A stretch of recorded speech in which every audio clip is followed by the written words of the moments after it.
Alors, bonjour à tous, nous nous retrouvons dans cette vidéo pour continuer à questionner le concept de nature. Dans les précédentes vidéos, j'avais essayé de vous montrer comment la révolution scientifique au XVIIe siècle avait bouleversé la notion de nature au point d'en faire un synonyme de l'ensemble de tout ce qui existe. Si bien qu'on ne peut plus vraiment distinguer ce qui est naturel et ce qui est artificiel. Eh bien, aujourd'hui, dans la deuxième partie,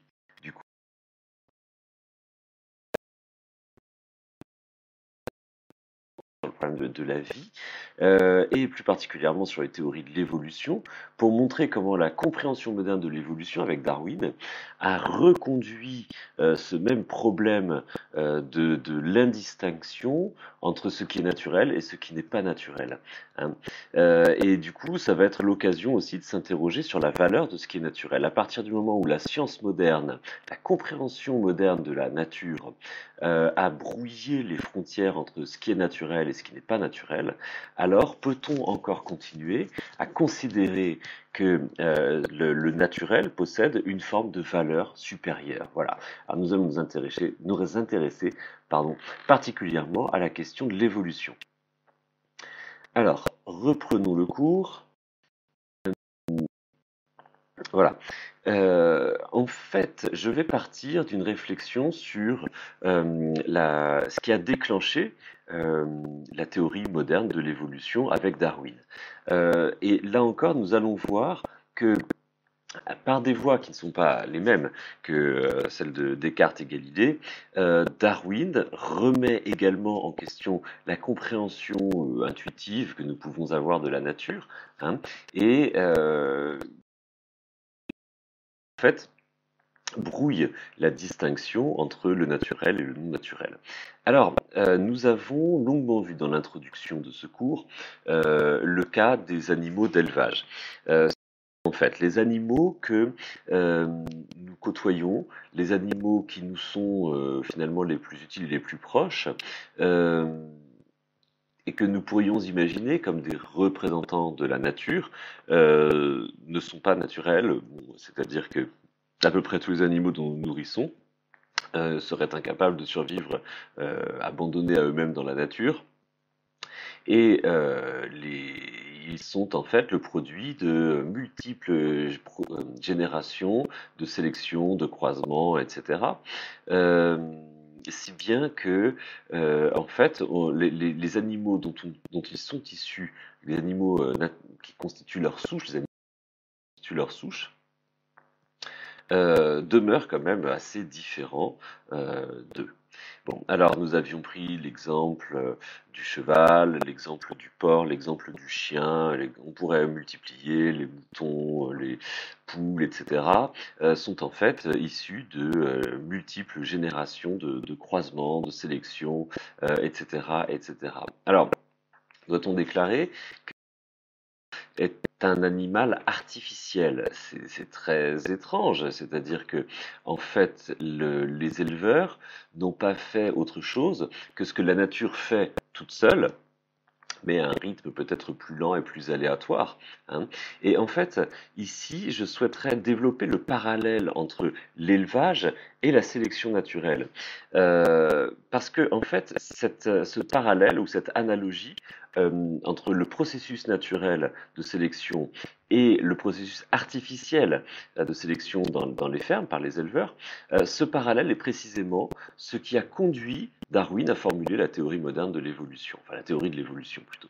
C'est-à-dire qu'en fait, Darwin avait bien observé qu'il y avait une évolution dans le cours des espèces vivantes, que celles-ci n'étaient pas immuables. Bon, ça, c'était pas du tout une nouveauté à l'époque de Darwin. En fait, cela faisait déjà presque 70 ans que cela était connu, hein. C'est-à-dire que c'est à partir de la fin du XVIIIe siècle qu'on a commencé vraiment eu des dinosaures et diverses espèces qui avaient disparu. Mais on n'avait pas de théorie pour l'expliquer.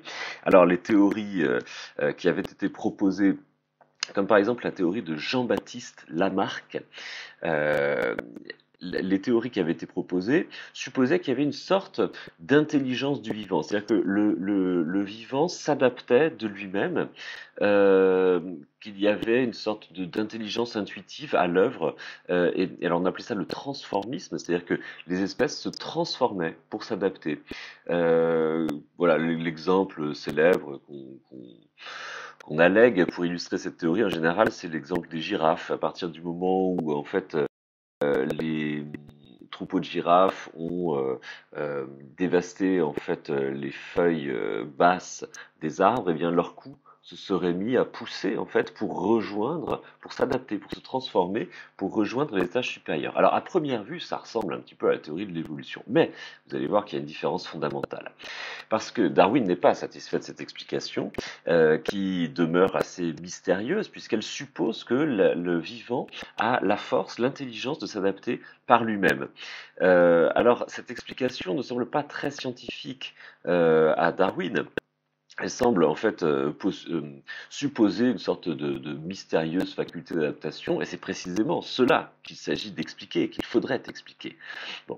Et Darwin, en fait, se penche, il s'intéresse beaucoup à ce qui se passe dans les élevages, parce qu'il voit bien que dans les élevages aussi, en fait, on crée des variétés, on crée des races nouvelles. Alors le 19e siècle est très actif là-dessus, parce que au 19e siècle, les éleveurs commencent à mieux comprendre les mécanismes de sélection, et c'est la grande époque, vous avez dit, de la raciation des chiens, des chevaux. On a beaucoup créé de races en fait, diversifier des races par le moyen de la sélection artificielle, la sélection dans les élevages.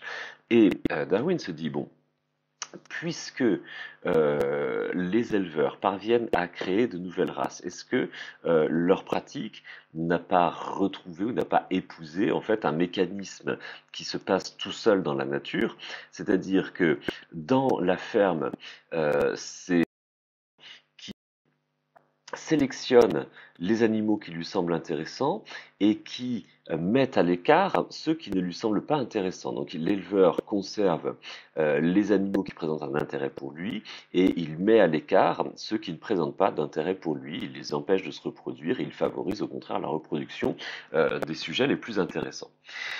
Est-ce que dans la nature, il ne pourrait pas y avoir un peu le même genre de processus, mais alors que ce processus est conscient et éclairé dans une ferme, dans un élevage encadré par des agriculteurs, est-ce que ce même processus ne pourrait pas avoir lieu, mais de façon purement mécanique dans la nature, sans qu'il y ait un sélectionneur? En fait, dans les fermes, il y a un sélectionneur. Est-ce que dans la nature, il ne pourrait pas y avoir autre chose qui joue le rôle de sélectionneur? Et la réponse à cette question, c'est que le sélectionneur inconscient, c'est le milieu.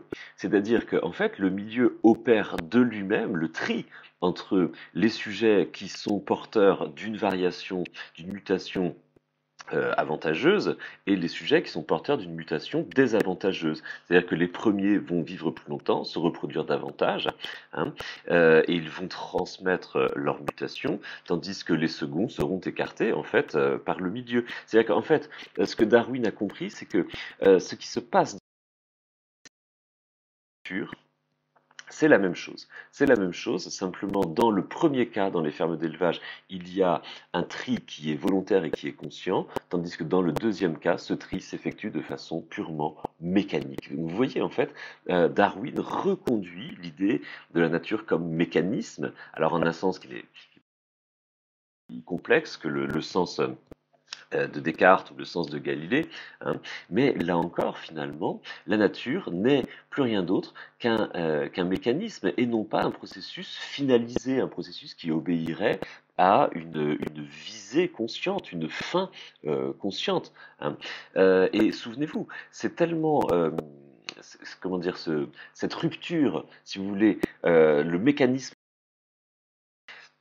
cette rupture est tellement forte chez Darwin que c'est bien cet aspect de sa découverte qui va définitivement enterrer le concept de l'argument physico-théologique. Vous vous souvenez, dans les prétendues démonstrations de l'existence de Dieu, l'argument physico-théologique consistait à dire la nature est trop bien faite, la nature est finalisée. Dès qu'on observe, dès qu'on dissèque un être vivant, dès qu'on observe un biotope, on se rend compte que voilà, tout est merveilleusement organisé.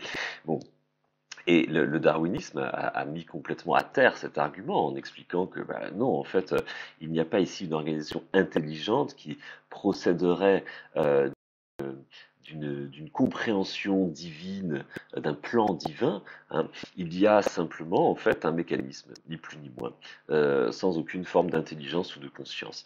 Alors, euh, à partir de là, revenons un peu sur la pratique de l'élevage. Quelle différence peut-on faire dans ce cas-là entre une bête d'élevage et une bête sauvage, hein? Finalement, les deux sont naturels. C'est-à-dire que sauvage n'est pas synonyme de naturel et élevage n'est pas synonyme d'artificiel. Les deux animaux sont parfaitement naturels. Donc ici, en fait, il ne faut pas faire, on ne peut pas faire de culture. La culture ici étant comprise comme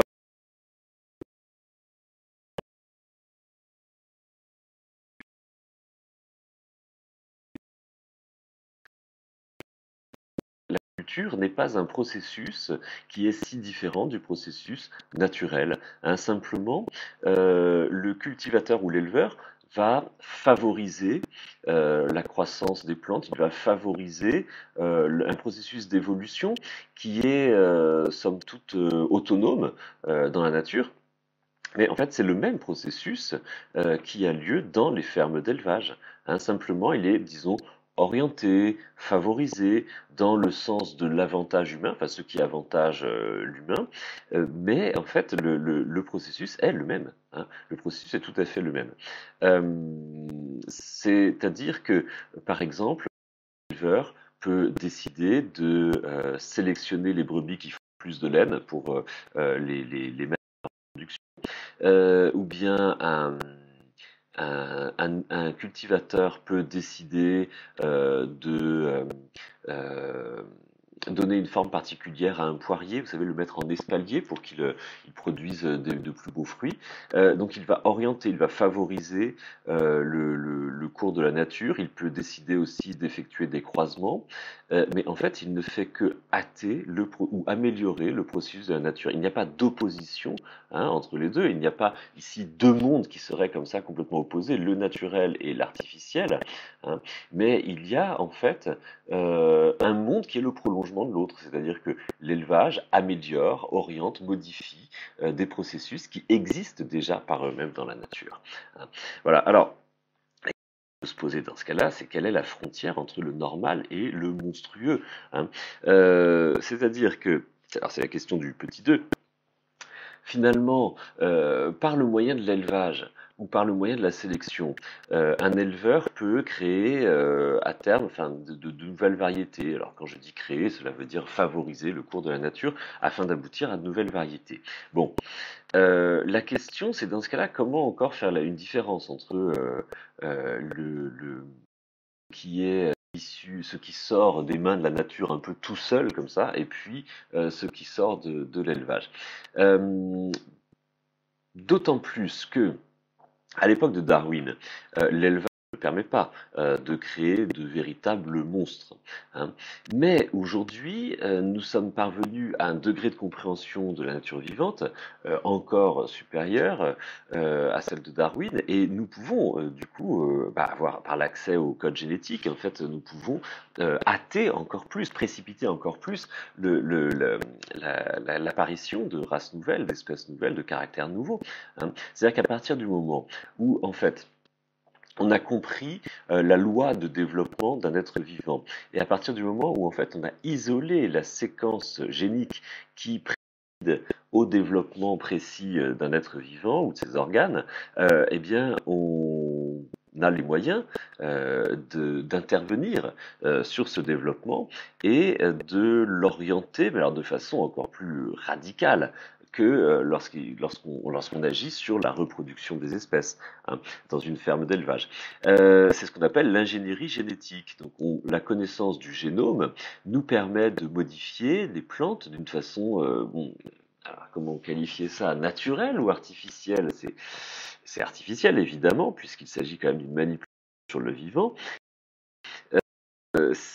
L'ingénierie génétique ne fait rien d'autre que hâter le développement de la nature. C'est-à-dire que l'ingénierie génétique va pouvoir en fait ajouter des caractères à une espèce qui pourrait être le produit de l'évolution. Alors je dis qui pourrait, qu'entendre par le verbe pouvoir ici au conditionnel? Il y a un gros conditionnel, c'est-à-dire que, par exemple, aujourd'hui, l'ingénierie génétique a permis de faire des monstres, mais des vrais monstres, hein, c'est-à-dire, par exemple, c'est une équipe de chercheurs chinois qui a réussi à isoler la séquence génique de l'oreille chez l'humain et à l'injecter à titre d'expérience dans le génome de la souris. Donc, dans les laboratoires, aujourd'hui, on sait faire des souris à oreille, c'est-à-dire en fait une souris qui porte sur le dos une oreille humaine. Oui, voilà, c'est l'avenir. Bon, alors là, oui, d'accord, on est dans le cas d'un monstre et c'est certainement pas en fait un processus naturel. Enfin, l'évolution probablement n'arrivera jamais par elle seule à produire des souris à oreille humaine, hein, parce que je crois que ça ne sert pas à grand chose à une souris d'avoir une oreille sur le dos, une oreille humaine. Bon. Mais l'ingénierie génétique est capable de le produire. Alors on peut dire oui, c'est un monstre parce que notre souris ne serait jamais apparue naturellement comme cela. Bon, parce que tout simplement, en fait, même si elle peut se reproduire, notre souris à oreille, euh, ça, ça- cette monstruosité ne lui accorde finalement aucun bénéfice adaptatif, aucun avantage adaptatif par rapport à son milieu, probablement. Euh, Sauf si elle porte des lunettes, mais du coup, bon, pourquoi est-ce un monstre? Euh, Après tout, la nature produit aussi parfois des animaux sortent de l'ordinaire, de type ordinaire de la race, et qui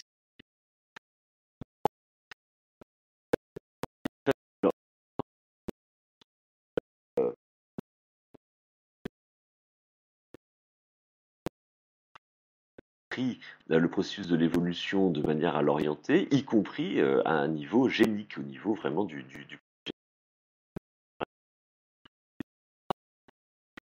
donc, un OGM.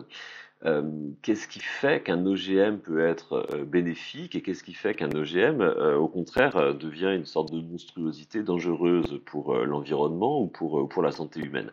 Là, c'est très difficile à dire. Parce qu'aujourd'hui, en fait, nous ne sommes peut-être pas encore parvenus à un stade où on parvienne vraiment à maîtriser suffisamment l'ingénierie pour pouvoir créer un caractère très extrêmement précis dont on soit sûr qu'il ne soit pas nocif, pardon, en bout de chaîne, c'est-à-dire créer des variétés de tomates, de blé, de riz, de céréales, de ce que vous voulez, qui présenteraient en fait des qualités nutritives, gustatives, qui seraient vraiment un véritable gain pour l'humanité.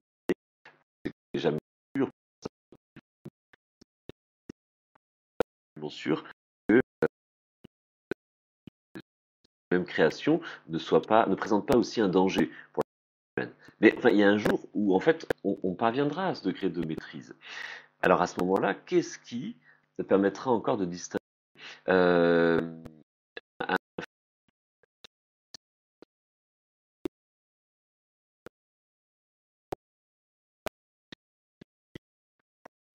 ce que la nature fait toute seule, hein? Des mutations qui peuvent être parfois avantageuses et qui peuvent être avantageuses intéressantes pour l'homme, hein, et des mutations qui ne le sont pas.